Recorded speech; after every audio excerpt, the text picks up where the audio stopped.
వే gold trusted gold buyers మీరు తాకట్టు పెట్టిన బంగారాన్ని విడిపించి ఈ రోజు ఉన్న మార్కెట్ ధరకు కొనబడను. వైఎస్ఆర్సీపీ అనంతపురం జిల్లా నేతలు తాడిపత్రికి వెళ్లేందుకు సన్నద్ధమైనటువంటి నేపథ్యంలో జిల్లా వ్యాప్తంగా ఉద్రిక్త పరిస్థితులు నెలకొన్నాయి. ప్రధానంగా పోలీసులు ఎట్టి పరిస్థితుల్లో వైఎస్ఆర్సీపీ పార్టీ నేతలు తాడిపత్రికి వెళ్ళవద్దనేటువంటి విధంగా కూడా హుకుం జారీ చేసినటువంటి పరిస్థితి. ఇలాంటి నేపథ్యంలోనే మేము ఖచ్చితంగా తాడిపత్రికి వెళ్తామనేటువంటి విధంగా వైఎస్ఆర్సీపీ పార్టీ జిల్లా అధ్యక్షుడు అనంత వెంకటరామరెడ్డి, అదేవిధంగానే మాజీ ఎమ్మెల్యే విశ్వేశ్వరరెడ్డి, వైఎస్ఆర్సీపీ పార్టీ నాయకులు శ్రేణులందరూ కూడా సన్నద్ధమైనటువంటి నేపథ్యంలో అనంతపురం పోలీసులు ఎట్టి పరిస్థితుల్లో మిమ్మల్ని కదలనివ్వము అనేటువంటి విధంగా కూడా అనంత వెంకటరామరెడ్డితో పాటు వైశ్వేశ్వరరెడ్డి, అదేవిధంగానే వైఎస్ఆర్సీపీ పార్టీ శ్రేణులను అరెస్ట్ చేశారు. ప్రస్తుతం అనంత వెంకటరామరెడ్డి ఇంటి దగ్గర తీసుకొచ్చి హౌస్ అరెస్ట్ లో పెట్టారు. ప్రస్తుతం మాట్లాడేటువంటి ప్రయత్నం చేస్తాం. సార్ చెప్పండి సార్, మొత్తం పని ఈ రోజు మీరు తాడిపత్రికి వెళ్ళనివ్వకుండా కట్టడి చేశారు, మేము మాత్రం ఖచ్చితంగా వెళ్తాం అనేటువంటి విధంగా మీరు వాళ్ళకి అల్టిమేటం జారీ చేశారు. మరి ఏంటి, వాళ్ళైతే ఉద్రిక్త పరిస్థితులు ఉన్నాయి, అసలు లాండ్ ఆర్డర్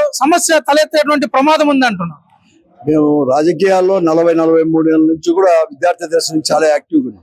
ఇటువంటి పరిస్థితులు ఎక్కడ కానీ రాష్ట్రంలోనే కాదు, జిల్లాలోనే కాదు, రాష్ట్రం అంతా కూడా ఇదే పరిస్థితులు కూడా ఉన్నాయి.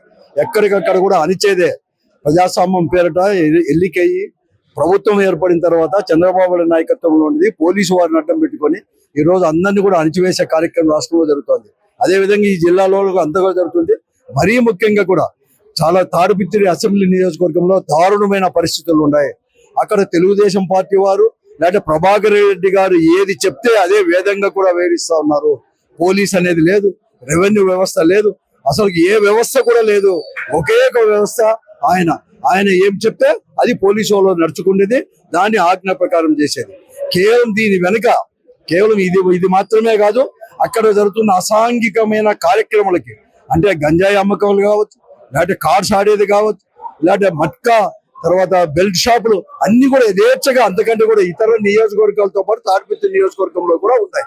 అవన్నీ దానికి ఎక్కడికైనా బయటికి రాకోకుండా అక్కడ ప్రొటెక్షన్ ఇస్తున్నారు. వాళ్ళ నాయకత్వంలో జరుగుతున్నాయి కాబట్టి పోలీసు వారు కూడా ప్రొటెక్షన్ అనేది కూడా ఇస్తున్నారు.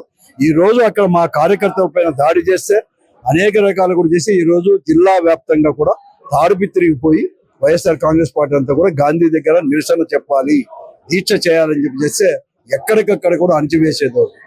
జిల్లా కేంద్రంలో కూడా మమ్మల్ని కూడా పార్టీ ఆఫీసులో ఉన్నా కూడా బలవంతంగా నన్ను కావచ్చు, విశ్వేశ్వరుడు కావచ్చు, అలాగే యువజన నాయకులు, వైఎస్ఆర్ కాంగ్రెస్ పార్టీ నాయకులు, కార్యకర్తలు కూడా బలవంతంగా కూడా పోలీసు వారు కూడా పెద్ద ఎత్తున మోహరించి మమ్మల్ని తీసుకొని రావడం, మళ్ళా ఇంటి దగ్గర ఇచ్చిపెట్టి రోడ్లో కూర్చుంటే రోడ్లోంచి కూడా బలవంతంగా తీసుకొని వచ్చి ఇంటి ముందర కూడా ఇచ్చిపెట్టి పోలీసు వారు ప్రొటెస్టింగ్ కూడా చేయడం ఎప్పుడు చూడలేదు.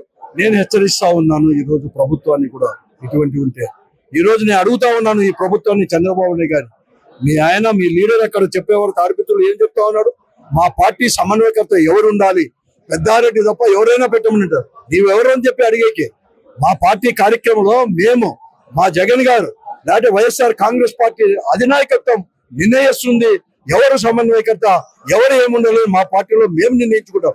నీవెవరు సాధించడానికి ఏం చెప్తున్నాను, నువ్వేమన్నా మా పార్టీ నాయకునిగా లేకపోతే మా పార్టీ కార్యకర్తవా, నువ్వెవరు అని చెప్పి నేను అడుగుతాను. ఈ పొద్దు ముఖ్యమంత్రి గారిని కూడా మేము అడుగుతా ఉన్నాం, నువ్వు నిజంగా కూడా మీ తాడిపత్రుల్లో కూడా మార్చమంటాం, అలాగే నిన్ను కూడా మార్చమని చెప్పి మేము అడుగుతాం. మీరేమన్నా ఒప్పుకుంటారా? కాబట్టి అటువంటి పరిస్థితికి మేము నిజంగా కూడా ఎదుర్కొంటాం. ఇప్పటికే మేము నిజం చెప్తున్నాం. ఈ రోజు జిల్లా వ్యాప్తంగా కూడా ఈ రోజు మేము ఎక్కడికక్కడ కూడా అరెస్ట్ చేసినా కూడా నిరసన అనేది కూడా జరిగింది, కార్యక్రమం జరిగింది ప్రజాస్వామ్య పద్ధతిలోనే. భవిష్యత్తులో తీవ్రమైన పరిణామాలు ఉంటాయని చెప్పేసి నేను చెప్తున్నాను. అలాగే పోలీసు వారిని కూడా హెచ్చరిస్తున్నాం, ఈ రోజు మీరు ఇటువంటివి మీరు నిర్ణయాలు తీసుకుంటే, ఇటువంటి మమ్మల్ని అణచాలని చెప్తే, ఈ రోజు కృష్ణలంకలో ఏం జరిగిందో ఆలోచన చేయమని చెప్పి నేను అడుగుతా ఉన్నాను. ఈ రోజు సిఐ నాగరాజు కూడా ఈ రోజు అధికార పార్టీ వారు చెప్పారని చెప్పేసి ఈ రోజు అతన్ని విచక్షణారహితంగా గాయపరిస్తే, లాకప్యత్తు జరిగితే మిమ్మల్ని కాపాడారా అని చెప్పి నేను అడుగుతా ఉన్నాను. కాబట్టి అటువంటి గతి అనేది కూడా రాణించుకోవద్దండి. మీ విధులు సక్రమంగా కూడా రాజ్యాంగ ప్రకారం కూడా నిర్వర్తించండి, లేకుంటే మీరు వారికి పట్టిన గతే మీకు పడుతుంది, మిమ్మల్ని ఎవరు కాపాడుకోలేరు అని చెప్పేసి. ఆ రోజు మీరు ఎక్కడికి వెళ్ళారు? వైఎస్ఆర్సీపీ పార్టీ పాలనలో మమ్మల్ని పూర్తి స్థాయిలో ఇబ్బందులు కలిగించారు. దాదాపుగా పెద్దారెడ్డితో పాటు ఎమ్మెల్యేగా ఆ రోజు ఉన్నటువంటి పెద్దారెడ్డితో పాటు 22 మంది ఉన్నారు, వాళ్ళు తప్ప ఎవరైనా రాజకీయాలు చేసుకోండి తాడిపత్రులు అంటున్నారు. దీనిపైన ఏమంటారు? నువ్వు 2 సంవత్సరాల నుంచి ఇదే మాట మాట్లాడుతున్నావు ప్రభాకర్ రెడ్డి గారు. నేను ఒకటే చెప్తున్నాను, నువ్వు ఈ ఇన్సిడెంట్ ఏదో ఒక ఇన్సిడెంట్ చెప్తా, ఆ ఇన్సిడెంట్ జరిగిన తర్వాత మున్సిపల్ ఎన్నికలు జరిగితే నువ్వు ఎన్నిక కాబడినావు మున్సిపల్ చైర్మన్ గా. కేవలం మున్సిపాలిటీలో 2 నెంబర్లు మాత్రమే మీకు ఎక్కువగా ఉన్నాయి. నువ్వు ఎన్నిక కాబడినావు, దాన్ని గుర్తు తెచ్చుకో. ఆ రోజు ప్రభాకర్ రెడ్డి గారు ఏం చెప్పారు, ఈ రోజు ఆ రోజున్న ముఖ్యమంత్రి జగన్ గారి యొక్క దయ వల్ల, జగన్ గారు అనుకున్నారు కాబట్టి ప్రజాస్వామ్య పద్ధతిలో ఎవరు ఎలక్ట్ అయితే వారు మున్సిపల్ చైర్మన్ కావాలని చెప్పి అనుకున్నారు కాబట్టే నేను ఎన్నిక కాబడినాను మున్సిపల్ చైర్మన్ గా. మా కౌన్సిలర్లు కూడా ఎన్నిక కాబడినారు. ప్రజాస్వామ్యం అనేది కూడా వైఎస్ఆర్ కాంగ్రెస్ పద్ధతిలో జగన్ గారి నాయకత్వంలోనే ఉంది అని చెప్పిన ప్రభాకర్ రెడ్డి గారు ఈ రోజు నువ్వు చెప్తా ఉన్నాను, దాన్ని గుర్తుకు తెచ్చుకో ప్రభాకర్ రెడ్డి గారు అని చెప్పేసి నేను చెప్తా ఉన్నాను. కాబట్టి అది దాన్ని గుర్తు తెచ్చుకొని మాట్లాడు అని చెప్పి కూడా నేను చెప్తాను. మాజీ ఎమ్మెల్యే విశ్వేశ్వరరెడ్డి ఉన్నారు, అడిగి తెలుసుకుందాం. చెప్పండి సార్, ఈ రోజు మొత్తం పైన అందరినీ మొత్తం జిల్లా వ్యాప్తంగా అటు మాజీ ఎంపీ రంగయ్య కావచ్చు, అనంత వెంకటరామరెడ్డి కావచ్చు, మిమ్మల్ని కావచ్చు, మొత్తం పైన పోలీసులు ఈ రోజు పూర్తి స్థాయిలో కట్టడి చేశారు. మరి తాడిపత్రికి ఎవరైనా రండి కానీ పెద్దారెడ్డితో పాటు ఎవరు రాకూడదు అనేటువంటి విధంగా కేవలం పెద్దారెడ్డితో పాటు ఎవరైనా రాండి అంటారు. దీనిపైన మీరేమంటారు? నిజంగా ప్రభుత్వం సిగ్గుపడాలి. ఇది ప్రభుత్వ వైఫల్యం. ఇది ప్రభుత్వం రాజ్యాంగబద్ధంగా వ్యవహరించే ఈ పరిస్థితి ఉండేది కాదు. ఈరోజు మేము ఏం చెప్తున్నాం, ఒక మౌన దీక్ష గాంధీ విగ్రహం దగ్గర చేస్తామంటున్నాం.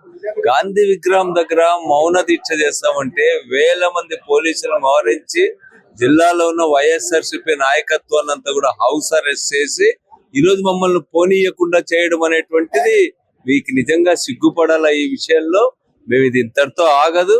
ఈరోజు మేము ప్రభుత్వానికి మేము ఇట్లాంటి విధానాలను అంగీకరించమనేటువంటి ఒక హెచ్చరిక చేశాం. రాబోయే కాలంలో మరింత పెద్ద ఎత్తున ఉద్యమిస్తాం. ఇప్పటికైనా కూడా మీరు మార్చుకోండి, మీరు పై స్థాయి నుంచి కూడా చర్చించమని చెప్పి చంద్రబాబు నాయుడు గారు కూడా చెప్తా ఉన్నా. తాడిపత్రిలో ఏం జరుగుతుందో మీకు తెలిసే జరుగుతా ఉంది. అదేదో అంత ప్రభాకర్ రెడ్డి గారిది అని చెప్పి మేమేం అనుకోవడం లేదు. చంద్రబాబు గారు, రాష్ట్ర పోలీస్ అధికారులు అందరికీ తెలిసే ఈ అరాచకం ఈ యొక్క తాడిపత్రిలో జరుగుతా ఉంది. ఈరోజు దానికి తోడు ఈ మధ్య మరింత ఉధృతమైంది. ఇది రాబోయే కాలంలో మున్సిపాలిటీలు, అదేవిధంగా జడ్పీలు, మండలాలు అన్ని కూడా ఏకగ్రీవంగా చేసుకోవడానికి ఒక భయోత్పాత వాతావరణాన్ని రాష్ట్రంలో సృష్టించడానికి ప్రయత్నం చేస్తున్నారు. ఇదే విషయాన్ని పెద్దవాడుగులో కూడా ప్రభాకర్ రెడ్డి గారు స్వయంగా కూడా మాట్లాడారు. ఈ రోజు కేవలం ఇట్లాంటి పద్ధతుల్లో మీరు గెలిచినంత మాత్రాన రాబోయే కాలంలో మీ పార్టీని ప్రజలు ఆదరిస్తారనేటువంటి నమ్మకం లేదు. ఈ రోజు రాష్ట్రం అంతా కూడా ఈరోజు ఇట్లాంటి అరాచకాలే జరుగుతున్నాయి. పేపర్ తెరిస్తే ఈరోజు లాకప్ డెత్లు గాని, లేకపోతే అత్యాచారాలు గాని, లేకపోతే దౌర్జన్యాలు గాని ఇవే చూడాల్సి వస్తా ఉంది. ఈరోజు హైకోర్టులు, సుప్రీంకోర్టులు కూడా మీరు ఖాతరు చేసేటువంటి పరిస్థితి లేదు. ఇంత అప్రజాస్వామిక పద్ధతుల్లో రాష్ట్రాన్ని పాలించడం అనేటువంటిది సిగ్గుచేటైన విషయం. 170 స్థానాలు ఉన్నా కూడా ఈరోజు 160 స్థానాలకు పైగా ఉన్నా కూడా ఇట్లా పోలీసులను ఆశ్రయించి అరాచకమైనటువంటి చట్టాలతో ఈరోజు మీరు పాలన చేయాలనుకోవడం మీ చేతగానితనానికి నిదర్శనం. మీకు అన్ని విధాల ప్రజల అధికారం అప్పజెప్పినారు, మీరు చట్టబద్ధంగా పని చేయండి అని చెప్పి నేను కోరుతా ఉన్నా. ప్రజాస్వామ్యబద్ధంగా ఈరోజు కేశవ్ రెడ్డిని, లాయర్ని కొడవలితో నరికితే అనంతపురం హాస్పిటల్లో అడ్మిట్ అయ్యి తర్వాత అక్కడ పోలీస్ స్టేషన్ దగ్గర దాడి చేశారు, హాస్పిటల్ దగ్గర దాడి చేశారు. ఇది తప్పు అని చెప్పి చెప్పడం కూడా నేరం అని చెప్పి నేను అడుగుతా ఉన్నాం. మేము అంతకంటే ఏం చేస్తా ఉన్నాం, ఇది తప్పు, ఇట్లాంటివి అనుమతించొద్దండి అని చెప్పి చెప్పడానికే ఈరోజు నిరసన తెలియజేస్తా ఉన్నాం. ఇప్పటికైనా కఠినంగా వ్యవహరించండి, అరాచకాల పట్ల చట్టం పనిచేసేటట్టు చేయమని చెప్పి విజ్ఞప్తి చేస్తా ఉన్నాం. ఇది మొత్తం పైన ఒక ప్రభుత్వం సిగ్గుచేటు ఈ రోజు అరాచక పాలన చేస్తుంది. కేవలం స్థానిక సంస్థలు ఎన్నికలను దృష్టిలో పెట్టుకోవడమే ఈ విధంగా వ్యవహరిస్తున్నారు. కాబట్టి ఇప్పటికైనా ప్రభుత్వం శాంతియుతంగా మేము ఆందోళనకు వెళ్తే ఎందుకు అడ్డుకుంటున్నారు, దీంట్లో పోలీసులు కూడా పూర్తిగా వైఫల్యం చెందారు అనేటువంటి విధంగా కూడా జిల్లా అధ్యక్షుడు, వైఎస్ఆర్సీపీ పార్టీ జిల్లా అధ్యక్షుడు అనంత వెంకటరామరెడ్డి, అదేవిధంగానే మాజీ ఎమ్మెల్యే విశ్వేశ్వరరెడ్డి చెప్తున్నటువంటి పరిస్థితి. రసూల్ ఇట్స్ టీవీ, అనంతపురం జిల్లా నుంచి.